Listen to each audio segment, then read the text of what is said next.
Hello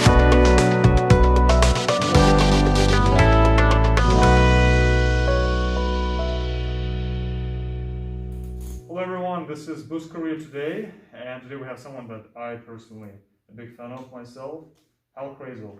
Hal, thank you for giving us your time. Of course, mate, no worries. Hal, I was, to prepare for this interview, I was like going through your achievements, and it's a pretty long list. I'll list some of them. You have a Bachelor of Science in Kinesiology. Yes. NCCP boxing credentials. You're the co-owner of Forge Training and Forge Boxing Gyms in Victoria, B.C. That's right. You're also the ambassador for Lululemon.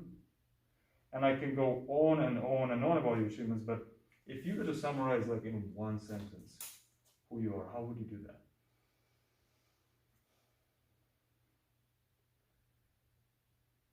Someone who has tenacity and was able to continuously work on my skills and never give up to be able to get to the place where I'm at. I've also had good opportunities that I was able to capitalize on.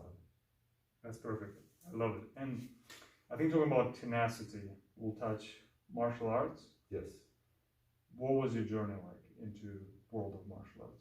I started when I was 15 years old, and I was always getting in trouble as a kid, getting into little fights and just being kind of a punk as a kid. But then I was introduced to the world of martial arts through my friends. They brought me to a gym in downtown Edmonton called Frank Lee's Gym, and I learned a whole world of, I think, toughness that I had never been exposed to before. I thought a tough guy was maybe somebody who had a lot of street fights, you know, talked big, but then I saw these guys, how they move, how they act, and how they were able to build themselves. I was like, this is the real deal right here.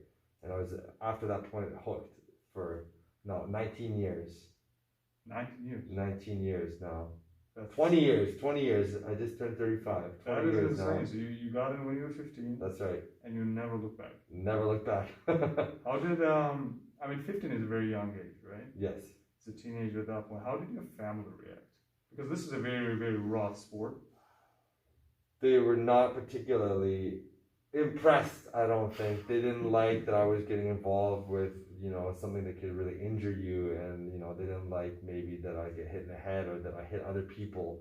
But I think as I started to excel and I started to get better and the doors started to open up from what I was able to achieve, they became more accepting of it until they started to actually encourage and support me within it. Do you remember a particular moment when that attitude they had shifted to a more positive one? I think for one, when my dad came and watched me teach a class for the first time, I think I started teaching classes when I was 17 years old. I picked up pretty well, so and then I kept with it and I started to teach, and then he was, you know, I think he really liked when he saw me teaching and being a positive influence on other people. And the other point was when my mom came to watch me fight for the first time. She was quite against it, but she still came and watched, and even though she never really loved it, she liked it. She started to support me a bit more. She was supportive. That's right.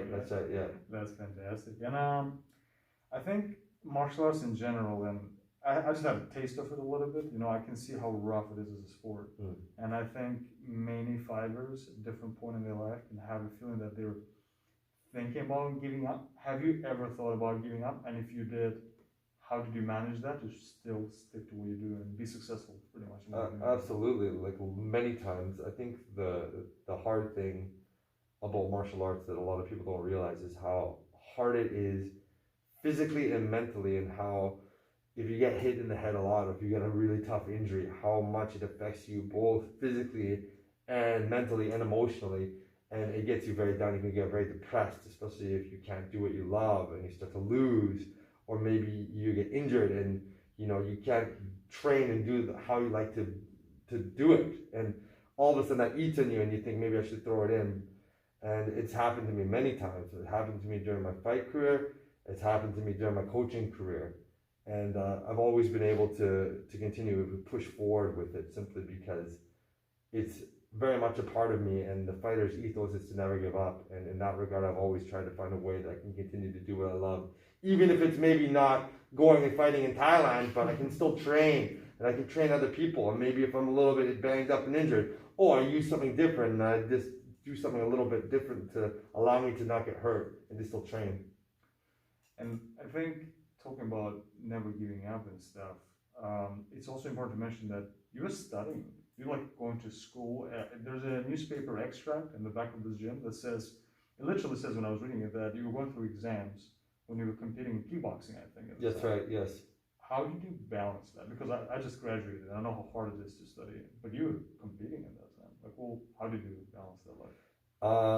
The big thing I would say is I sacrifice a lot of things that, generally speaking, a lot of students, I think, want to do with their time. Like, I think with any parties, I didn't drink, I didn't smoke, didn't have a girlfriend. I was living with my grandparents at the time, and my time was essentially training, studying, going to the gym, and spending time with my grandparents. That's it. That's all I did. I didn't go out. I didn't, I don't even know if I went to movies. Maybe once in a blue moon. All I did was train, eat, sleep, hang out with my grandparents. That's it. So it's super committed. Yeah, absolutely. And I think the thing is with fight sports that a lot of people don't recognize as well is that when you're going into the ring, you're going in to hurt the other person, and they're coming in to hurt you. It's not a game. It's not a game. It's a place where, you're more in an exaggerated sense of the word. You're going to kill them or be killed. So if you're not ready to go in there to essentially die, or at least push so hard that you die or you kill the other person, that it's not probably the right thing for you to do.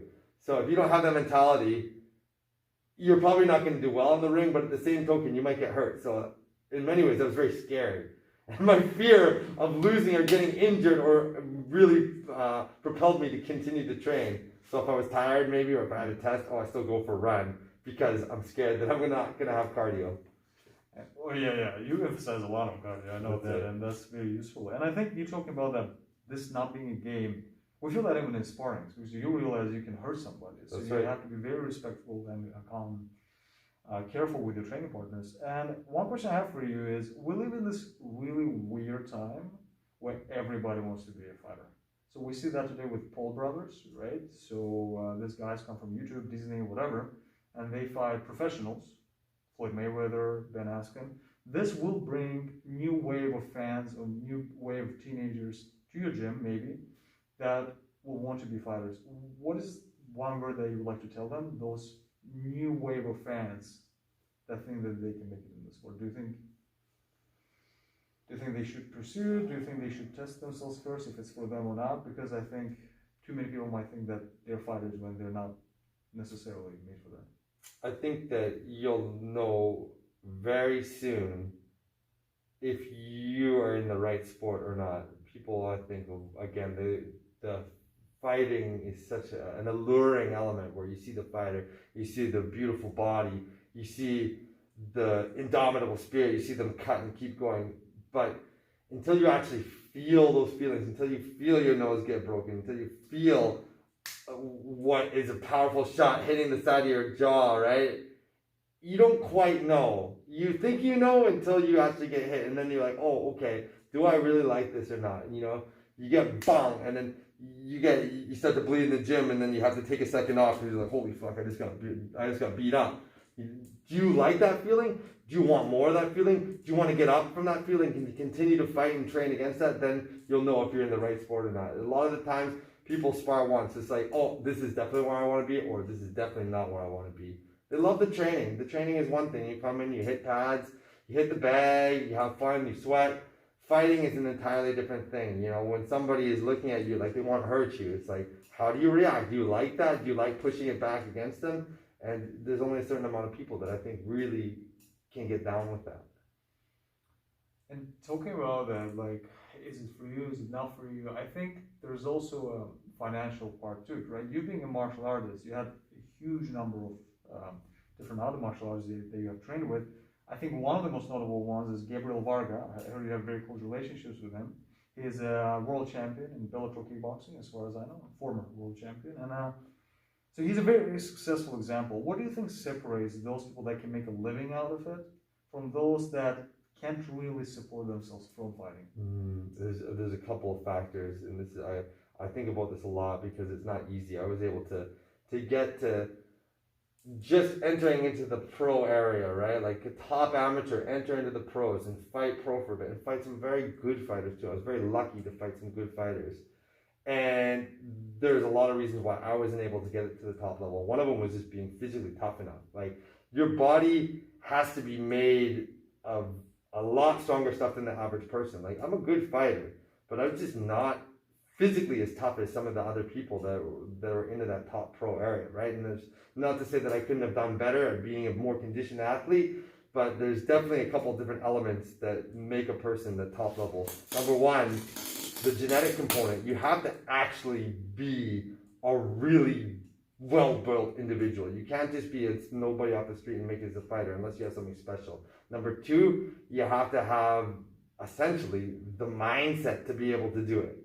You need to be able to wake up every day for training, not miss meals, not miss training sessions, to fix yourself when you get injured, to have a good team, to not have ego, to take the right opportunities, to be brave when you need to be in, to be not cowardly, but to be able to back off when you need to rest. So you have that element. You have number one, your genetics. Number two, your mindset.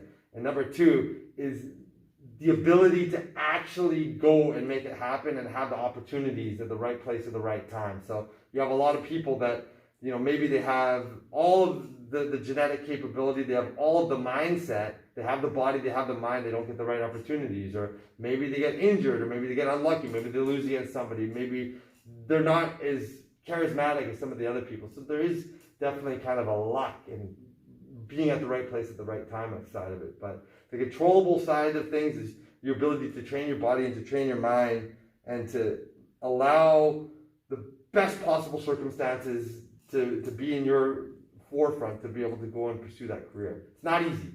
Probably one of the hardest sports to be a professional athlete in, to make money at. Absolutely. Talk about the hard things. What's the hardest thing about being a boxing coach or a kickboxing coach? What's the hardest thing about it?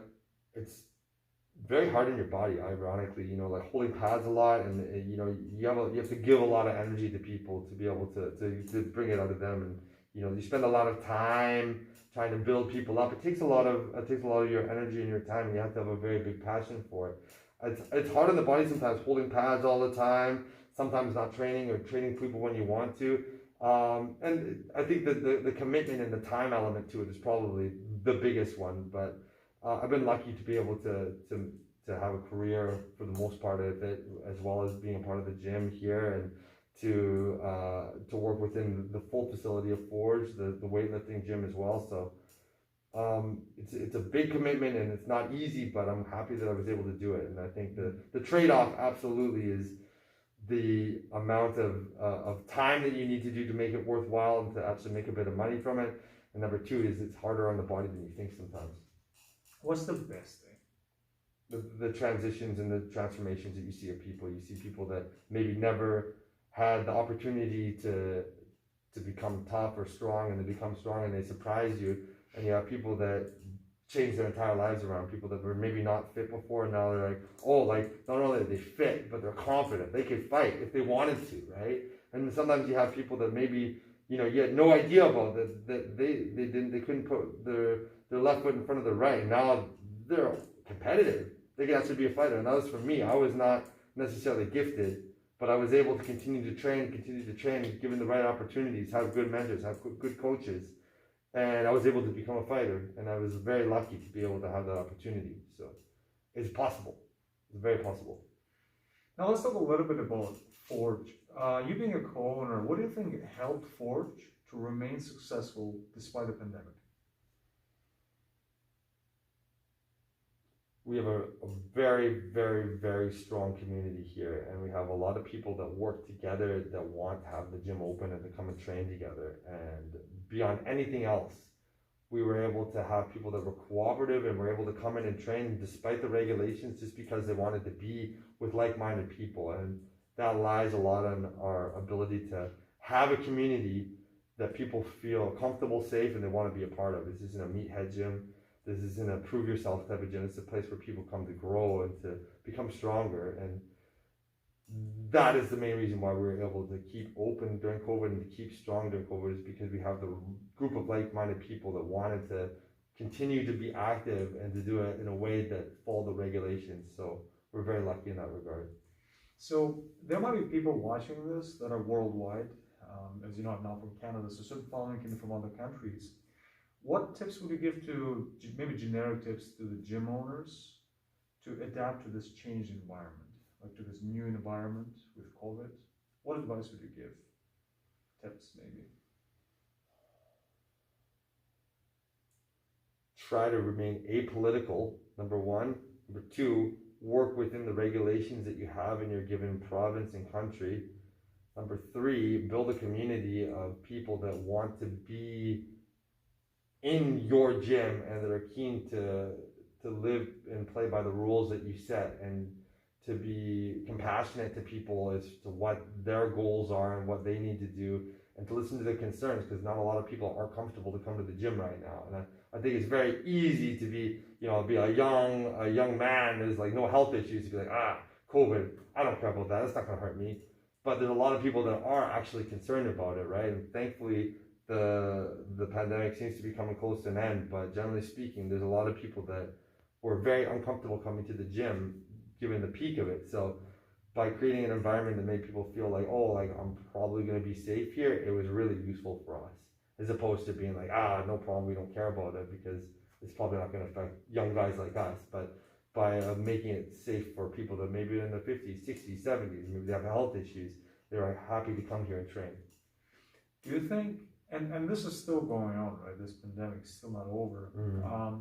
Do you think this will change anything in the fitness industry or martial arts industry specifically? The COVID? It's very hard to say, but I could picture people wanting to have activities that maintain a little bit of distance. I think we have bookable spots here. Having your own space is very nice without having that kind of know that somebody's going to get into your personal area and take your gear and whatnot. So we have a booking system here that we're going to continue having going forward. As far as the martial arts is concerned, I think there's always going to be a great population of people that are going to be interested in doing close contact martial arts. I sincerely hope that the pandemic isn't going to continue on further and essentially kill a lot of close contact sports, because they're so important for everybody. Boxing, martial arts, wrestling, jiu-jitsu, these are all very important humanistic things. So I think it'd be a travesty if regulations prevented us from people doing this legally.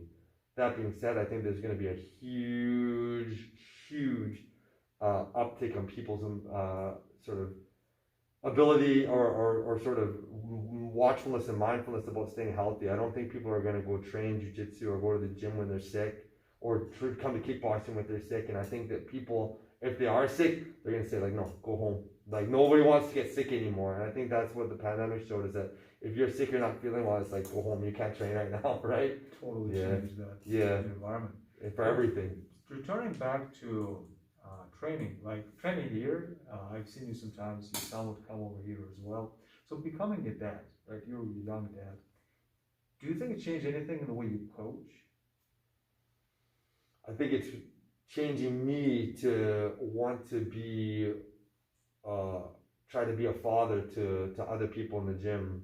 Like, I always tried to have that kind of older brother or like mentor sort of feel to people, but now try to treat people as if, like maybe they're part of my family. And I've always done that, but I think I have a little bit of protection over people, maybe. Another question is, would you like your children to be in the martial arts industry or professionally even? I would leave that choice to them, because I know how hard it is, and I'm going to teach them kickboxing. I'm going to encourage them to learn to be as strong as possible, because there's no time in this world where not being a strong human is ever not an asset. It's like being stronger, having the capacity to be able to defend yourself and fight if need be is very strong. There's a quote, very famous: it's better to be a warrior in a garden and a gardener at war, and I feel like I'm going to teach my children to be able to fight and defend themselves, whether they want to be a professional athlete or to fight in the ring. That's their choice, and I'll tell them how dangerous it is and my personal challenges I've had with injury and concussion and whatnot. And, you know, maybe they'll heed that advice or maybe they won't, but at the end of the day, I feel like the people that need to fight need to fight. For me, I needed to fight. I needed to go in the ring. I needed to do it over and over again. Some people, they need that. Some people, they want to make a life out of it. Some people, that's their lifeblood. I would never tell somebody or force somebody to go in the ring. They have to choose it. And if they want to be successful into it, they have to like it. They want to fight. I think that's I think many fighting fans, they've seen the story of Khabib and his father and how close Khabib is to his father. And I think there's many dads and moms right now that potentially want their kids to be fighters. Mm-hmm. So what advice would you give those parents that are looking at their kids like, I want him to participate in martial arts. I want her to participate in martial arts. What do you think parents how can they support their kids better? If that's what the child chooses. If they wanted to support them and if that's their choice, I would say to do it with them, to breathe the journey with them, because it's not an easy one. I would never tell my child to do something that I would not do myself or I haven't done myself. So if you do not understand how the ring is or how fight sports are, either get a mentor and a coach that can really help guide your child in the right way, and be very careful about the coach that you have for them, and make sure that you are compassionate with them and that you encourage them, but don't be overbearing. It's a very challenging, hard sport. Don't push. Instead, be somebody that can be a rock for them in their journey and to help encourage them with the right words, and by simply being there and being supportive, coming to practice, and maybe even doing practice with them, maybe letting them train you, maybe going to training with them would be the way that I would suggest to be a part of your child's journey with martial arts. Another question is, what's it like to be a brand ambassador for Lululemon? It's very strange.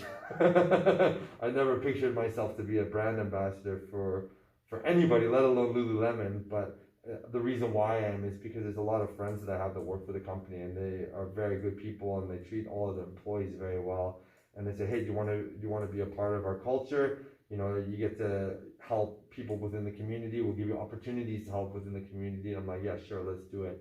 So working with them to help support me in fundraisers that I've been able to do, and just more or less be a positive help within our organization. And then generally speaking, in the community, I don't see a lot of companies that have that sort of brand culture where they're actually trying to do good things within the community. So that's the main reason why I'm on board. Their clothes are nice, but don't get me wrong.